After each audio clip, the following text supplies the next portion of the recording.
I'm with Sue Sproul. Hello, Sue. How are you today? Hello, André. How are you doing today? So where are we now? What are we doing? Oh my God. Again, today, we're Thursday the 7th of August. We're in Drummondville, Quebec.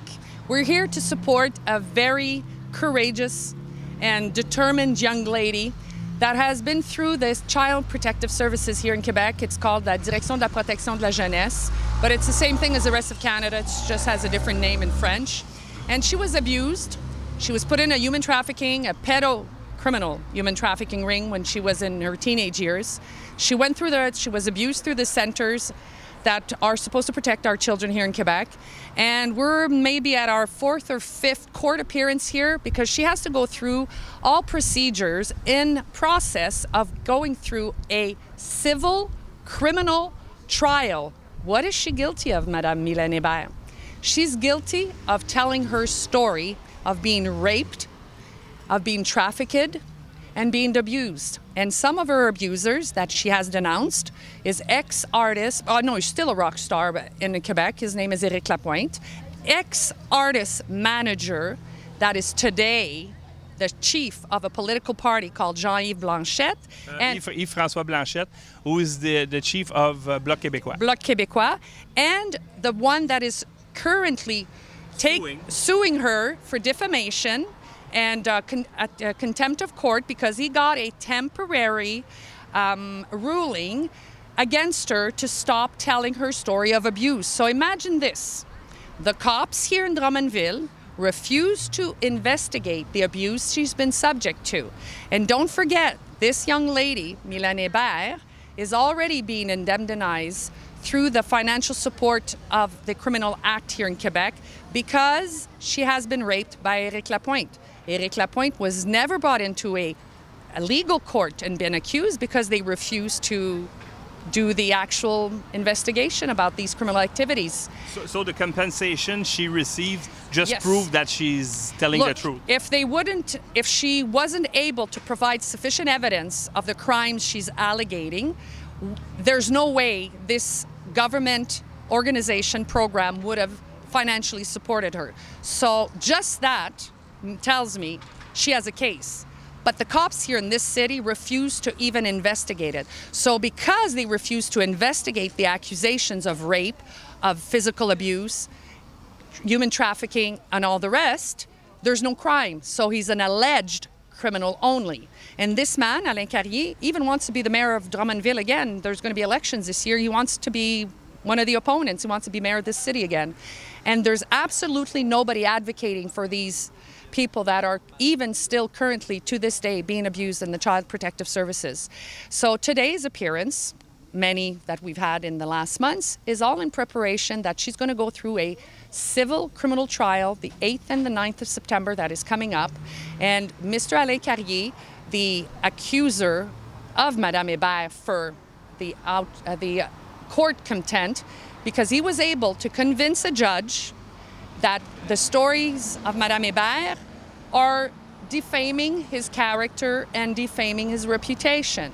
So, as an ordinary citizen, what does that tell you, André? It tells me that the cops in the legal system do not want to investigate very serious accusations and criminal activity, but are willing to put in jail a woman that finally found the courage in herself and is standing up and tries to do a difference for the children, because currently children are still being kidnapped from their parents for absolutely no reason, put up into adoption.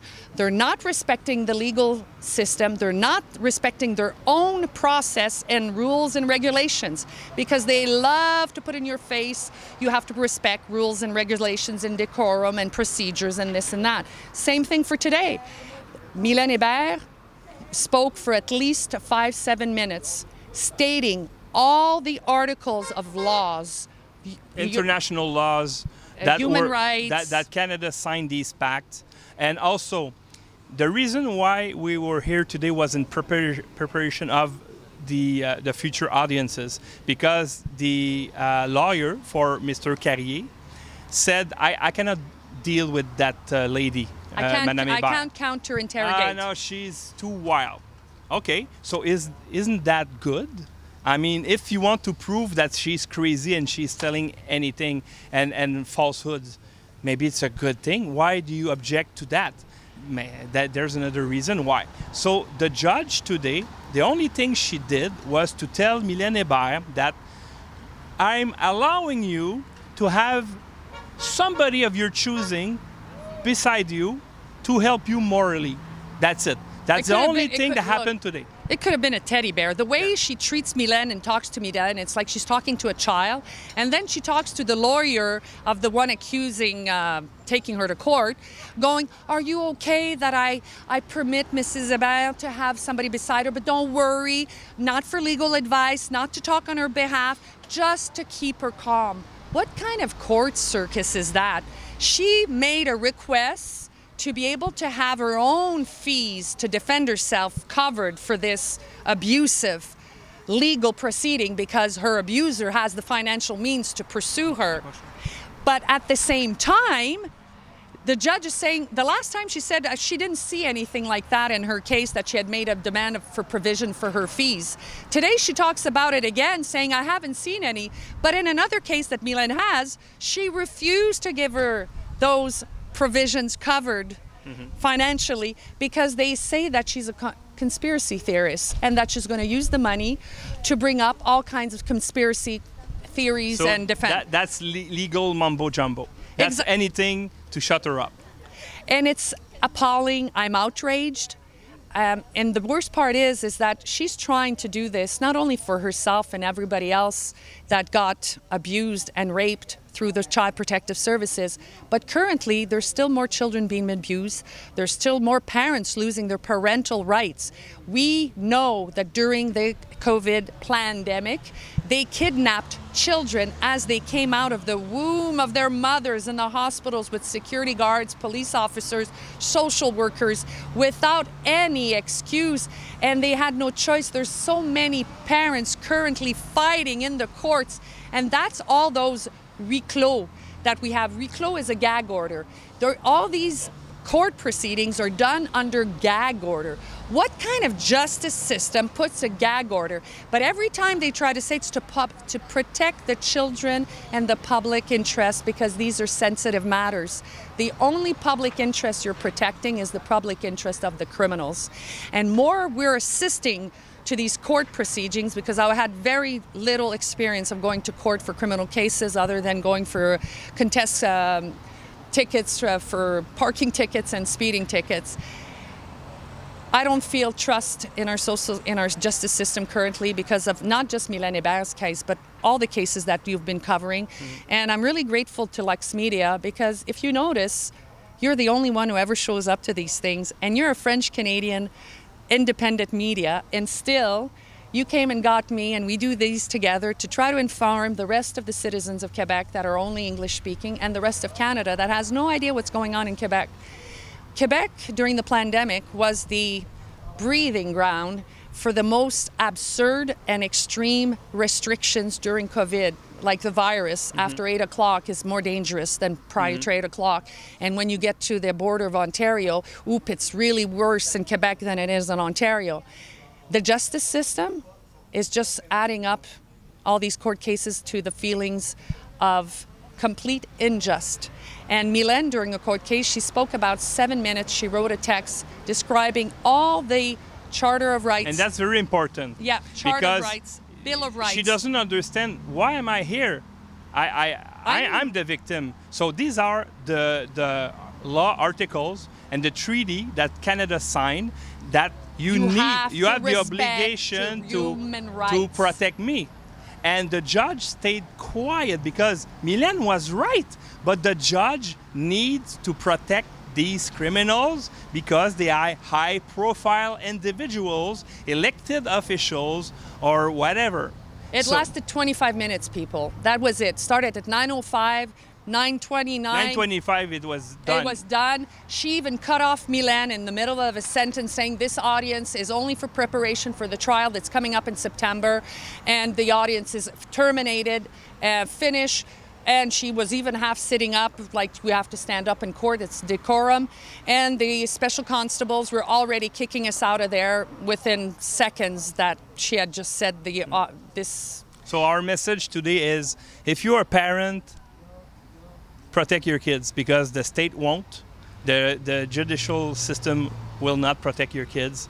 You need to protect your kids. I have an even bigger message. If you're a parent currently with young children, every time MYLENE Hébert and other people like her are going to court, social media is the only place where we have free speech still currently, because they're trying to pass Bill C-63 to take away our free speech. And people like me and MYLENE and even you, they're all going to try to do reprisals through the legal system using that unlawful, unethical, abusive law bill. And there's also a whistleblower bill that's been in the Senate for years now that should be protecting people like MYLENE, like me, and like so many others, and it's not. The reason they're never going to let a bill like that pass is because then they would have to open up to real justices. And there's absolutely nothing legal, ethical, moral, or just happening currently in Canada in our justice system, because everything is compromised right up to the Supreme Court of Canada with our Supreme Court Justice, Mr. Robert Wagner. We've seen it, Andre. We've been following Gloriane Hébert's case. She's trying to bring forward things that should not be challenged this way. But when you're using rules, procedures of your own legal process to shut down victims of proven crimes, all you're telling us ordinary citizens is that you're compromised, you're serving politicians instead of serving the people, and you've completely failed your oath. And that's why when MYLENE asks, will you give me your oath of office, she blankly turned away her face and said, I'm not answering that question. So right in front of us this morning, Madame Desfossés once again proved to us that she was at the service of the politicians involved in this case. And it's outrageous. And every single parent in Canada should be extremely worried about cases like this current one, because it will give even more powers to criminals to shut up the real victims of the crimes here. And until this, there's some investigations that happened many years ago. One of them is called Opération Scorpion here in Quebec. I think it was heading way too close to the heads of the snake here in Quebec for the human trafficking, completely connected to the politicians, law enforcement, lawyers, the bar, everything. As an ordinary citizen trying to do the right thing, I'm telling you, parents out there, next time MYLENE Hébert or anybody else that's carrying a very important legal case in Canada is appearing in court, please take your day off, take the time, and come and support these courageous young people, because it's not just women, there's men also. I tend to mention the women, but there's many men that are also trying to do their best to do what's right in this country, and we're all being suppressed, we're all being silenced. And the bills that they're trying to pass in our House of Commons currently in Ottawa is going to be silencing victims. What kind of country have we in Canada currently if it's not one of corruption? And I'm going to keep it at that, because I could go on and on. Yeah, well, actually, government doesn't investigate itself. Okay, so there's no surprise this morning what we saw. There's no surprise. You come with the law. This is the law you have to follow, and they just do like this because... But it's funny, Andre. They say they're following the law, but did you notice Madame Desfossés, that's the judge in this case here, she says, I'm looking at all the jurisprudence and what I'm allowed and not allowed to do. So they have discretionary powers. She proved to us she has discretionary powers. Yeah, because but her job is to protect. Shut MYLENE down. That's her job in this case. The plan is very obvious. They're going to try to jail her, put a permanent order, gag order on her. If she goes too far, they'll try to.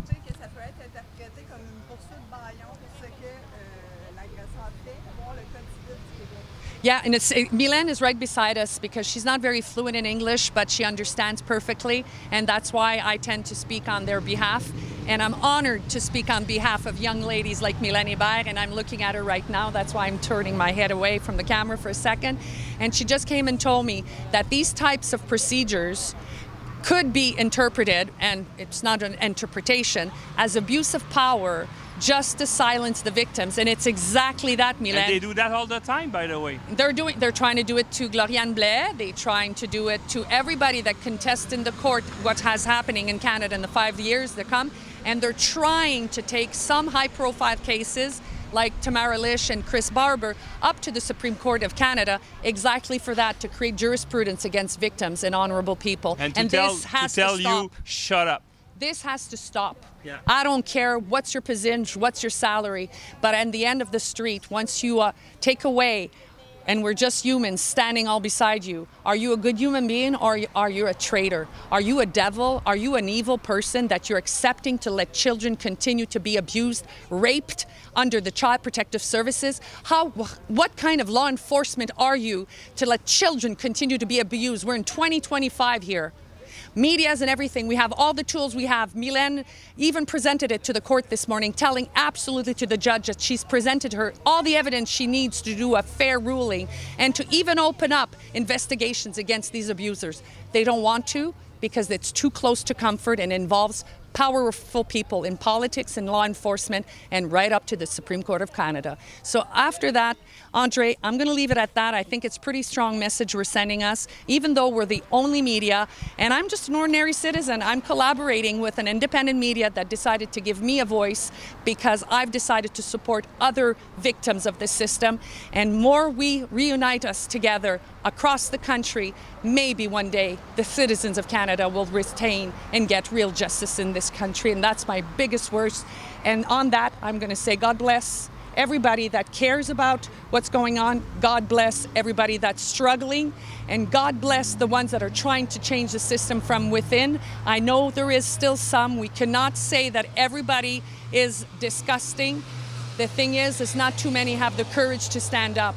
And the day needs to come soon, because if not, we're all going to stand up and you're going to be chosen, you're going to be looked upon, and you will be pointed out as traitors, as criminals, and as complicity to these groomers, these pedophiles, these rapists, and these absolutely evil demons. Thank you very much for having and hearing me, and hopefully one day we'll have real justice restored in Canada. Thank you very much. Thank you very much, Sue, for your report. Everybody, please follow and support Lux Media.